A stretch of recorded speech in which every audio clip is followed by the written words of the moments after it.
Graham Farrant, Chief Executive of Thurrock Council. Graham, you've got a lot of challenges coming up financially. Do you feel, hand on heart, that you think the council can cope with what's coming this year? Okay, there are some huge challenges, and I think I wouldn't want to underplay those. So for me, it's the issue of what the budget and the budget constraints over the next 3 years, and we know they're going to be huge. So getting on for £40 million to come off of a run rate, which at the moment is about 116. So go from 120 million roughly to 80 million. That's what we've got to do with the business. So massive challenges. Can we do it? Yes, absolutely. Do we want to do it? No, there are some really important services that I think will be under pressure, and it's about getting the balance right for us. So as a council, we have a number of statutory responsibilities. Clearly we need to meet our statutory requirements, but there are a number of voluntary services, extra services that we provide. A number of those are going to have to go where they're non-statutory, and that's the debate now. The other side of that is how efficient and how cheap can we provide the statutory services. So we can protect some other services if we can make our statutory services cheaper. Actually, that's quite difficult to do on the back of having taken £50 million out over the last 3 or 4 years. So it is very tough. Personal view, and I've said this quite a lot, the council is small but perfectly formed, of course, but actually in terms of economies of scale, we don't get many of those. So we do need to look at sharing arrangements, joint purchasing, joint procurement, to make sure that we're punching above our weight and getting things as cheaply as we can. That's the number one priority for me. It is about getting the budget to balance over the next 3 years, and particularly in a no overall control council, that is going to be testing and challenging. So it's about getting through that process, trying to work out what we want to do and what we don't. Can you just explain why, as an overall control council, that is going to be challenging? But it's really about the clarity of decision making. So if you have a majority administration, they run the cabinet, they have the decision making from there. Overview and scrutiny is sometimes run by the majority party or not, but effectively that's your internal challenge. During the year, the arrangements we have are perfectly adequate because we have a minority administration with the cabinet and with chairs of overview and scrutiny, and therefore they can carry a majority through that. You then get to the budget meeting in February, and that's the one when the formal decision is taken about the budget for next year. And it's that formal decision where, in our particular position, you have 23 Labour councillors, 18 Conservative, 2 Independent and 6 UKIP. So it really depends on where the Independents and UKIP and the Conservatives, whether they decide to support the Labour administration, what they're doing, or whether they decide they won't support it. So the debate in February is going to be, how do we allocate next year's budget? It's partly about how big will next year's budget be. Do you put the council tax up or not? So all of our working assumptions are that the council tax goes up by 2%, 1.99% to be precise. 2 months before a general election, that's going to be an interesting decision for the members to take. And it's 2 months before a general election in which the Thurrock constituency in particular is going to be at the heart of the national debate, because we know it's going to be a close run one. So that's where the members will make that important decision. So do you put the council tax up or not? That makes roughly £1 million difference to us. If you don't do that, then we have to make further cuts, and then they have to decide where to put the money. And that's where that balance of power between those 4 groups will play out to decide, okay, what do we put into social care, what do we put into libraries, what do we put into education?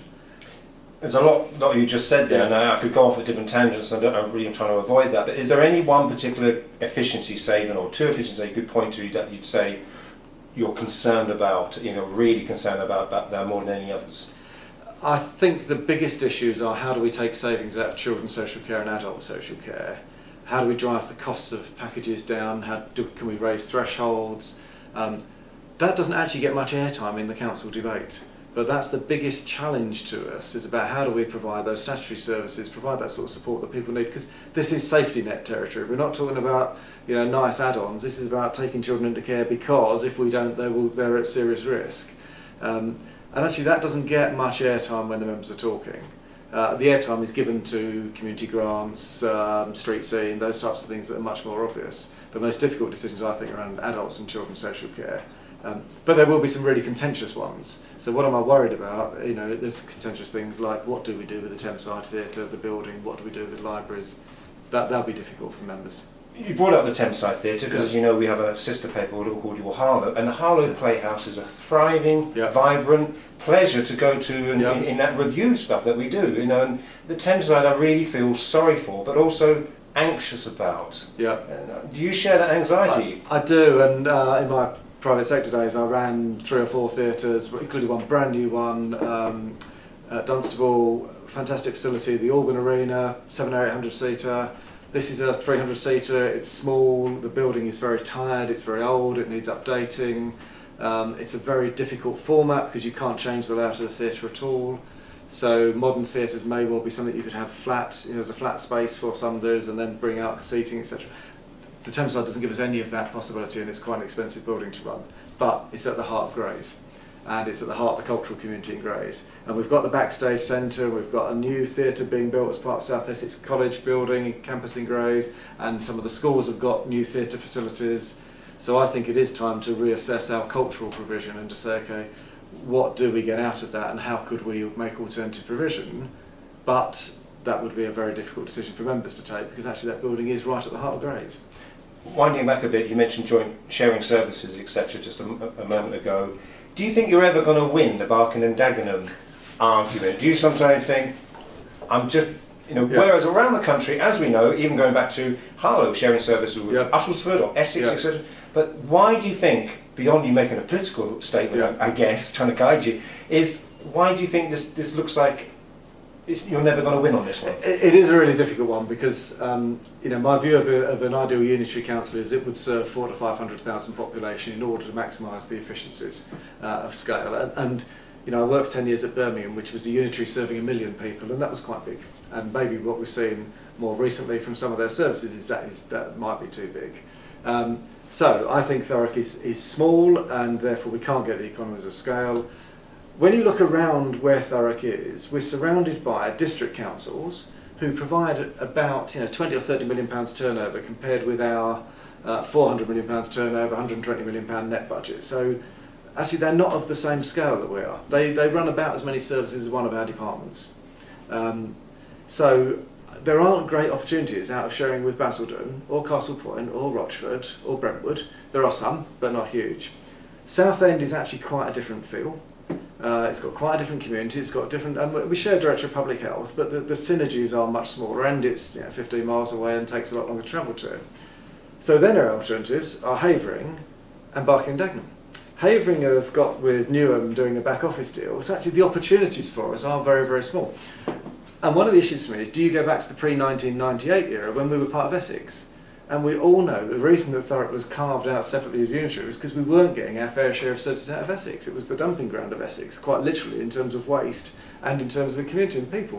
We weren't getting the investment, we weren't getting the social investment that we needed.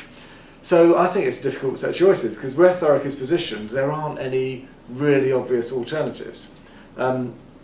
So actually it is about working, I think, with B&D, with Havering, with Brentwood, with Basildon, and then saying, right, what works? So as Chief Executive, I'm quite happy to work across 2 or 3 councils. I think we should look at that. 2 is the current number, and it seems to work. It's about the right sort of scale. Legal services and monetary officer we're providing for Thurrock, Barking and Dagenham, and for Brentwood. And we do some legal services for Havering, and we do some for Westminster. So actually, legal, you can have a trading position on a wider footing. I think it's unfortunate that the Barking and Dagenham focus has been the way it has, and no doubt it has provided some political capital, and that's what politicians do. I don't have a problem with that. But what I want to get is the most efficient set of services that I can. And I know that we spend more on senior management than we need to, given the scale of the organisation, primarily because we serve a population of 160,000.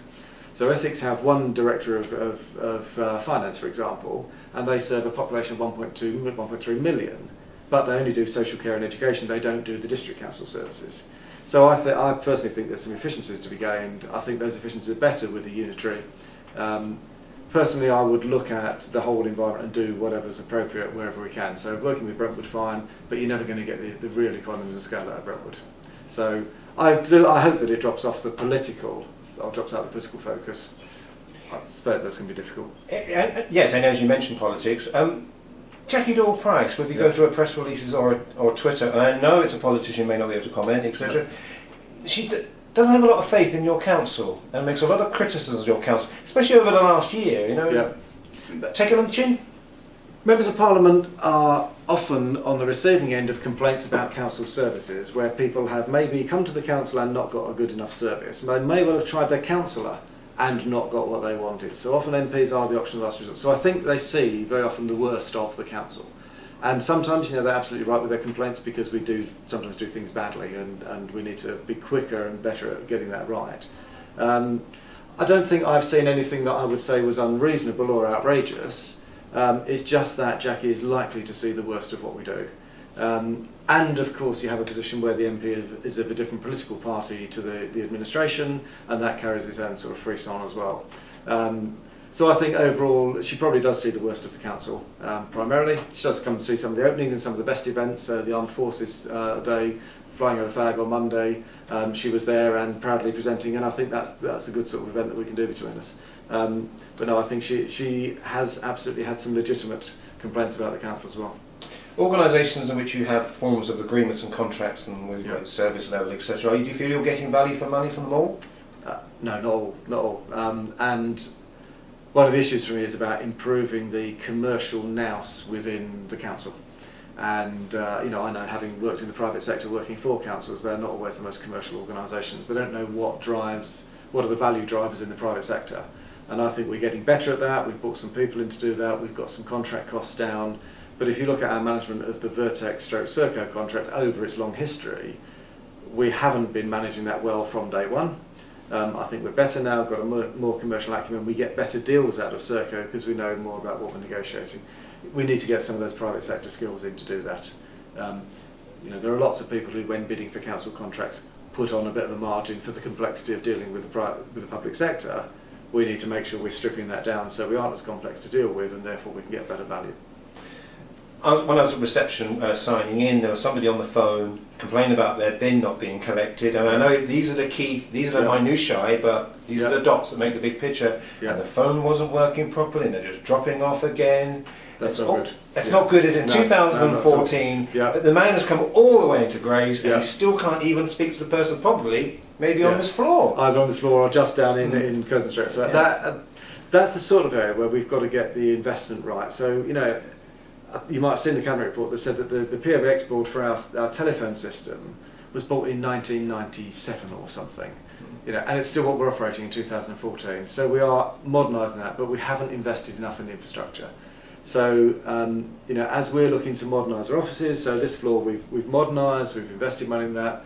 So we've also upgraded the telephony, we've upgraded the IT, and now it's much more efficient, and we can work more efficiently. We're rolling that out still through a number of our offices. A lot of criticism of IT in your staff surveys. Absolutely. Do you think there always will be, or do you say, right, what are you going to do about that? It's just not been good enough. And I've often publicly said that when I arrived here 4 years ago, my working methods went back 10 years. Because we were on Microsoft Office 2003. I had a BlackBerry. I knew it was a BlackBerry because it said it was a BlackBerry on the outside, but it didn't function as a BlackBerry. We are now investing in that. I've now got smartphone technology. We've got Wi-Fi throughout. It is much better. We've got guest Wi-Fi for people when they come in as well. Anybody can access it. So we're getting better. We've still got some way to go. But you will now find officers with iPads, therefore not printing the documents. You'll find members with iPads as well. So I think we're making those big steps. Our website, I think our website is 10 times better than it was. And I'd encourage everybody to go on the website, register on my account, use my account because it's a really good way of reporting things, telling us what's happening as well as paying bills and all that.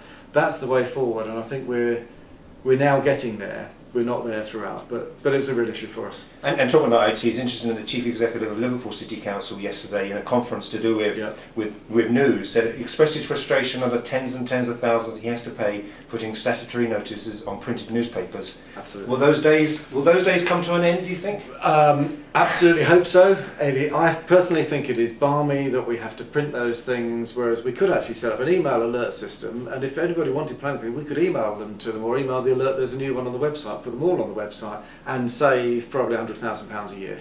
But I just question the Secretary of State has just made a judgment about not using CCTV to enforce parking fines. I find that interesting, because I think we should be using new technology to enforce the law wherever possible and make it as cheap as possible to enforce. And actually, if you don't want to get a parking ticket, my view would be preferably don't park on the double line. But actually, he's now made a judgment that takes us back in our enforcement technology by some years. I think we should just modernise everything as quickly as possible. I'd put all the adverts online, wouldn't advertise in the newspapers, save the printing costs, save the distribution costs. Going back to Eric Pickles and the car, he wasn't against actually having the CCTV car going near primary schools to make sure people aren't parking double yellows, was he? No, not at all. But if you've got an area outside the railway station and there's double yellow lines and we've put them in for safety, apparently we can't enforce using CCTV in places like that. And actually, I think that's just a modern method of enforcement. Because what happens now, of course, is if you have to send a traffic warden, it costs us, or civil enforcement officer, to give them the correct title, it costs us money to send the person. And people see a traffic warden coming, they move. They don't generally go away. They generally hover around until they come back and breach the law again when nobody's looking. So if the message is it's okay to breach the law when nobody's looking, I don't agree with that. I actually think we should use more modern methods of enforcement, and maybe people would stop breaching the law, and therefore we wouldn't have to fine them. There is no such thing as a perfect council, I guess. Nope. Do you, when you meet other chief execs, and you must have compare what people's main criticisms are, do you all have similar complaints that the public and everybody makes? It does vary by area, I think. So you get apocryphal stories as well. So Liverpool was always known as the place where people tripped over paving stones and then claimed on them. So you do get those bits. Now I think Thurrock has now got a much better reputation than we've ever had before.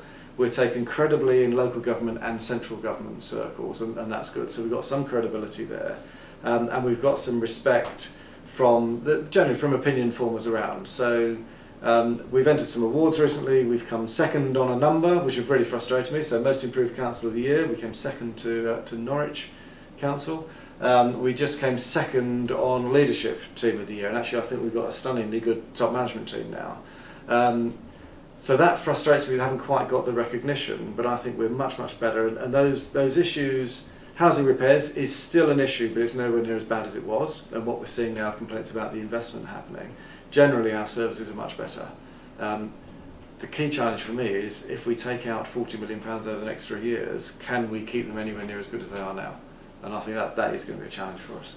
A bit forensic or examination of what could go wrong or the challenges, but you still must be encouraged by all that is positive and possible from DP World all the way across to Purfleet. Yeah, so every day you get inspired. I get inspired by the projects that are going on and what's happening with them. So if you look at the investment in the port, and actually now going to the port, it's no longer a building site, it is a working port.